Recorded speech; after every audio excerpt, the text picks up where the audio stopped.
सभी के साथ आज पुनः चित्तौड़ दुर्ग।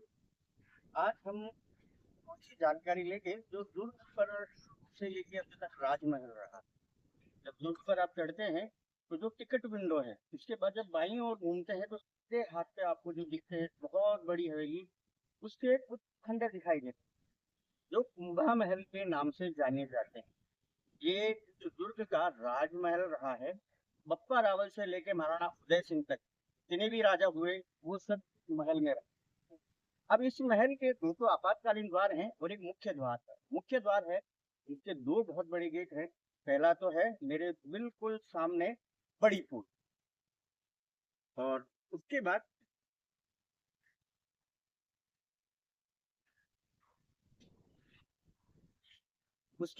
जो आप मेरे पीछे देख रहे हैं इसका नाम है त्रिपोलिया गेट। इसको त्रिपोलिया बोलते हैं। यानी इस महल में प्रवेश के भी दो बड़े द्वार थे, पहले और दूसरे प्रवेश द्वार के बीच में आप देख सकते हैं कितना बड़ा खुला मैदान। और त्रिपोलिया के दोनों तरफ आवास बनाए हुए हैं। और बाकी जो अंदर है इसमें कई तरीके के अलग अलग महल हैं जो हम अंदर चल के देखें। और इसके उत्तर का जो आपातकालीन द्वार है वो मैं आपको अभी दिखाता हूँ। उसके बाद हम दक्षिण का आपातकालीन द्वार और अंदर की जानकारी देंगे। जो यहाँ का राज परिवार था वो सूर्यवंशी थे।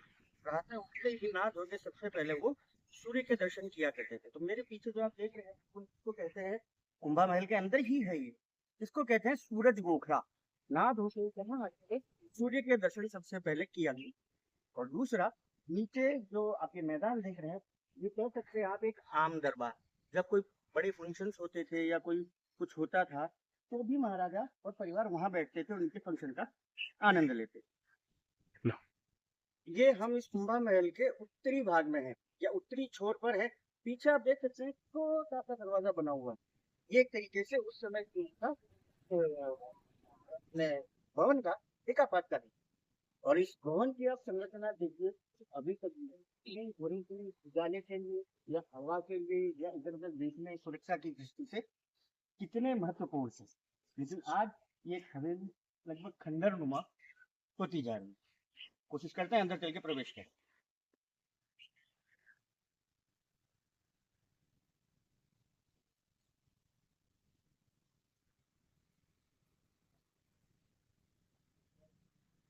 ये देखिए,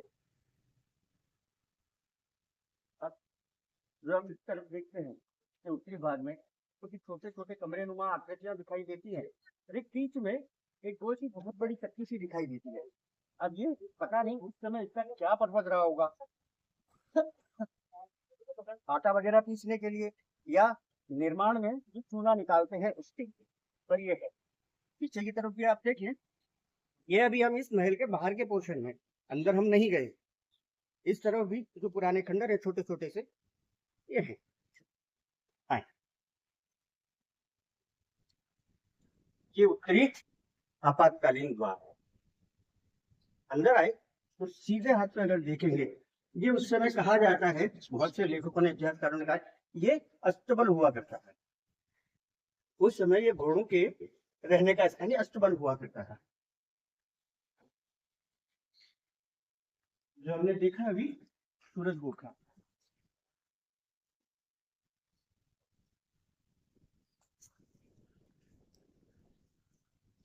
इस महल में कहते हैं कई महल है। मीरा जी का अलग से महल है, पन्ना जी का अलग से महल है। जो राजकुमार होते थे उनका महल भी अलग से होता था, जिसे कवर बदा के महल कहते थे। प्लस जनाना महल अलग है, पुरुषों का महल अलग है। और बहुत से इतिहासकारों का मानना है कि जो तीनों जगह हुए वो विजय स्तंभ के पास जो स्थान है जौहर, वहां हुए। लेकिन कुछ इतिहासकारों का मत है पहला जौहर जो रानी पद्मिनी ने किया था वो इसी भवन के अंदर किया। और इसमें एक सुरंग कहीं ना कहीं ऐसी है जो यहाँ से गौमुख कुंड तक जाती है। लेकिन कहाँ है हो गई है ये अपन कह। और एक बहुत बड़ा तहखाना भी है, वो तो हमने भी देखा है, किंतु सुरक्षा की दृष्टि से सिर्फ बंद। आगे बढ़,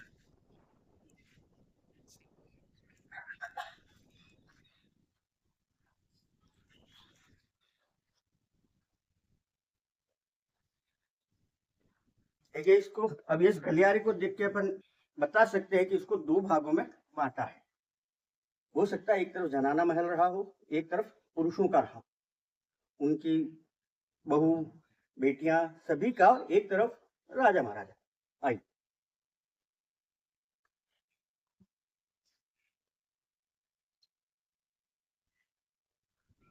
छोटे छोटे कमरे, पुरानी जो अपनी मेवाड़ की प्राचीन स्थापत्य कला है, ये उसका। जो मैं आपसे कह रहा था कि तहखाना हम बहुत गए हैं, लेकिन इसको अब सुरक्षा की दृष्टि से बंद कर दिया गया है।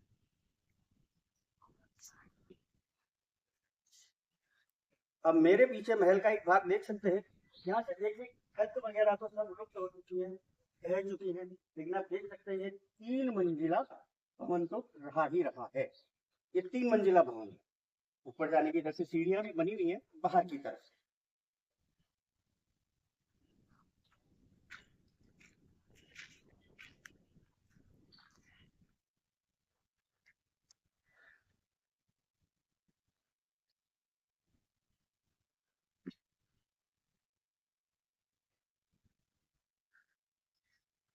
ये हम देख सकते हैं, ये लगभग छोटा सा एक कमरा है, लेकिन 3 मंजिला, जिसमें हवा के लिए, रोशनी के लिए प्रॉपर जरूर है। ये आले देख रहे हैं, ये मेवाड़ की विशेष स्थापत्य कला है। ये सिर्फ रात को रोशनी के लिए, दिए के लिए उस तरीके से बनाए गए। अभी हमने देखा 3 मंजिला ये भवन इस धरातल के ऊपर है, लेकिन अब आपको दिखाता हूँ, शायद ये उस समय 2 मंजिला और नीचे रहा होगा। अभी आपको दिखाते हैं। ये देखिए, ये लगभग इतना बड़ा, ये तहखाना कह लीजिए, उस समय का कोई गोपनीय भंडार कह लीजिए, इसे हम कुछ भी कह सकते हैं। और बीच में ये 2 भागों में डिवाइड है, 2 भाग इसके को रखे। अगर जो हम जहाँ पहले गए थे, अगर उसको जनाना महल कहें तो ये मर्दाना महल हो गया, अगर उसको मर्दाना महल कहें ये जनाना महल। इस तरीके से था। पीछे ही देखिए, पीछे भी पूरे महल के अवशेष।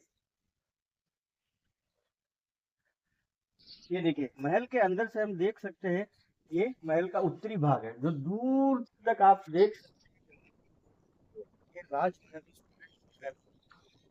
जो आप सामने बड़ा भवन देख रहे हैं, कोई कहता है वो उदय सिंह की, उनका यानी कुंवर पन्ना था, क्योंकि उनकी धारणा थी उन्हीं के साथ रहा रहा करती।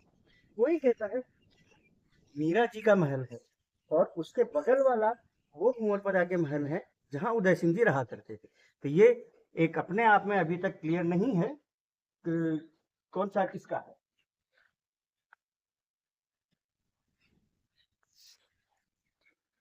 ये इस महल में शस्त्रागार हुआ करता था। पुराने जमाने में राजमहलों में शस्त्रागार जो हुआ करते थे, या जो भी शस्त्रागार हुआ करते थे, ये वो एक स्थान है माना जाता है। और उस समय जो गाड़ियां लोहार हुआ करते थे, या पुराने जो लोहार लोग थे, वो ही कृषि उपकरण हो चाहे चाहे हथियारों को बनाया करते थे। समुदाय के बच्चे थे, तो आगे आगे हमेशा देख सकते हैं, इसी पर वो शायद बनाया करते हैं। जैसे सर्वेक्षण विभाग का इसमें भी हुआ कि भाई ये गाड़ी लोहार होते थे, बड़ी शस्त्रागार की तरह एक जगह थी इस महल में। जब मैंने हवा महल के बारे में प्रारंभ कर रहे थे, लगभग 1.5 में केवल ये राज बना हुआ है।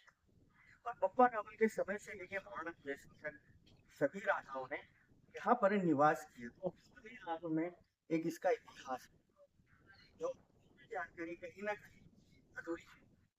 कौन सा जनाना, कौन सा मर्दाना।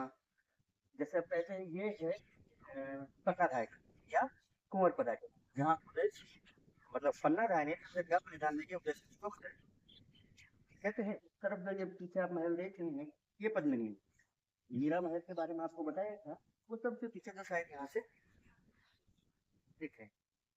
आज के लिए इतना ही। अगली बार फिर किसी स्थल की जानकारी। धन्यवाद।